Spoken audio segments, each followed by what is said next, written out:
Alright guys, so I want to talk a little bit about this direct drum here. So this piston is from someone that I was just helping, and they messaged me and said that they were having like a no reverse situation with the CK Performance trans brake. So I thought it was trans brake related and asked for some help putting a stock valve body on it.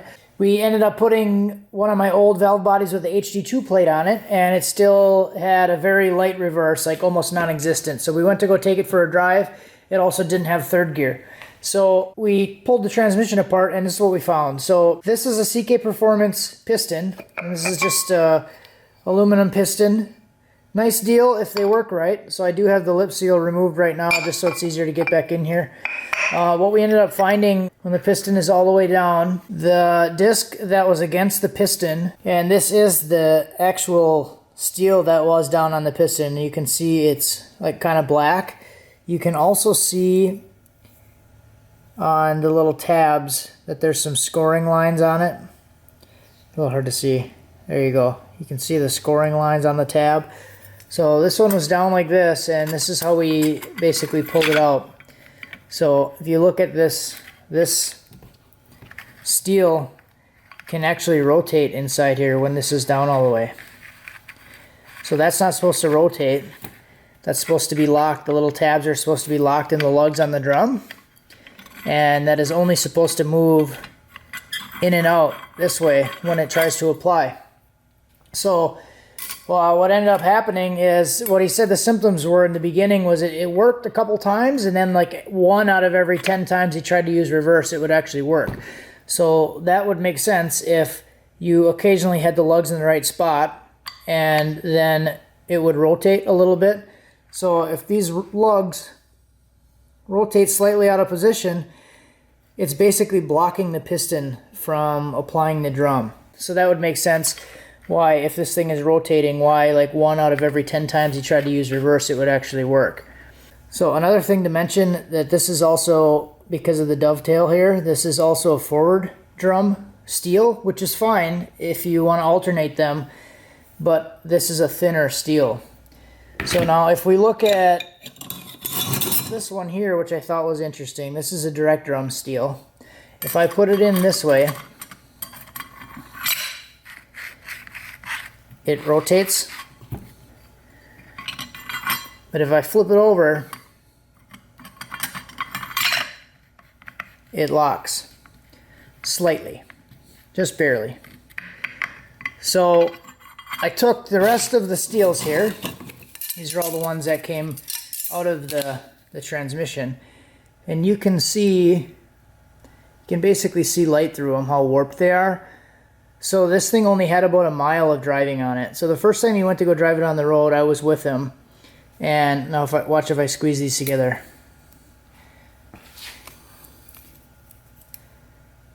So if I squeeze these together, that's how warped all these steels are. So for reference, this is a different set. This is out of the other transmission that I just did the trans brake on. And this is with them all squeezed together. There's only one that actually wants to separate. And this thing has a lot of miles on it. So you can see the little hot spots on it. This thing has a lot of miles, hard miles. But overall, it was still looking pretty good. And those steels aren't warped. So you can see all the heat marks all the way around. This thing only had about a mile on it. Because this was sideways, and it's like partially trying to apply the drum and just slipping. So after finding this, what we did was take this piston out, and we put a stock piston back in it. So I just gave him one of my old direct drum pistons, and we just basically did a normal dual feed with the wave plate, 5 clutches and steels instead of 6. The CK Performance piston is designed to use 6 clutches and steels. It's supposed to add a clutch and steel.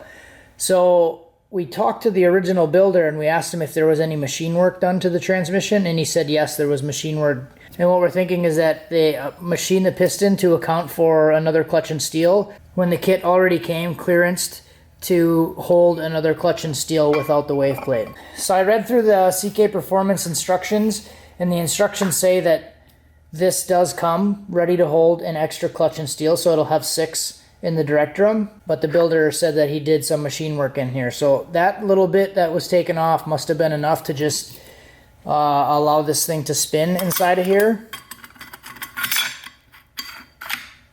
It doesn't take much, so you're talking maybe a few thousandths of an inch, but with the spring pressure and everything pushing against the piston, it's going to push it back far enough that it actually will rotate in here and cause an issue. So it would be a little bit better if this wasn't a forward drum used on the bottom. So like I said, this one's a direct, but they're a little bit tighter. They actually get wedged in here, but it would have been a little bit better if there was a direct steel on the bottom, but it still probably would have caused a problem because it allows the steel to rotate inside there. So it's just a watch out if you guys are ever doing like a Turbo 400 or 4L80 with an aluminum piston in it. Just make sure when doing an aftermarket piston that you don't allow the steel to get underneath that lip down there. We also measured the thickness of this thing just to see how much was possibly taken off of it. We measured from the little foot pad on the piston to the top of the piston.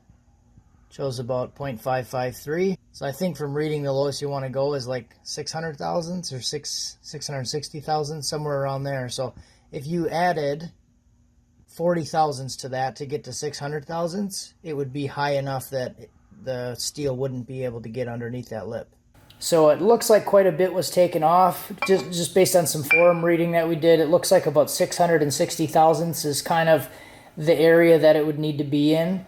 So not a huge deal. Luckily he was able to catch it and he didn't drive it and didn't completely wreck everything. He did let me keep all of the old parts so I can make a video for you guys. And because he wanted to go back to a stock valve body and stock separator plate, he ended up giving me the CK Performance trans brake. So I have the CK Performance trans brake here. Probably use this thing somewhere in one of the vehicles, Ranger or the Escalade. I don't think I need one in the Escalade. His situation is kind of the same as mine though, where he has hydro boost in there and doesn't really feel like he needs a trans brake. So yeah, that was really cool of him to let me have this. I was kind of blown away when he was like, you can just take this, thanks for your help. So now we have the CK trans brake and we have the Jake's trans brake. Might be interesting to do a comparison of those things, but that's kind of where we're at. So be careful with the aftermarket pistons. Just make sure you check them, make sure you measure them, make sure that thing doesn't spin and get stuck or you won't have the gear and you'll wreck stuff. Thanks for watching, have a good one.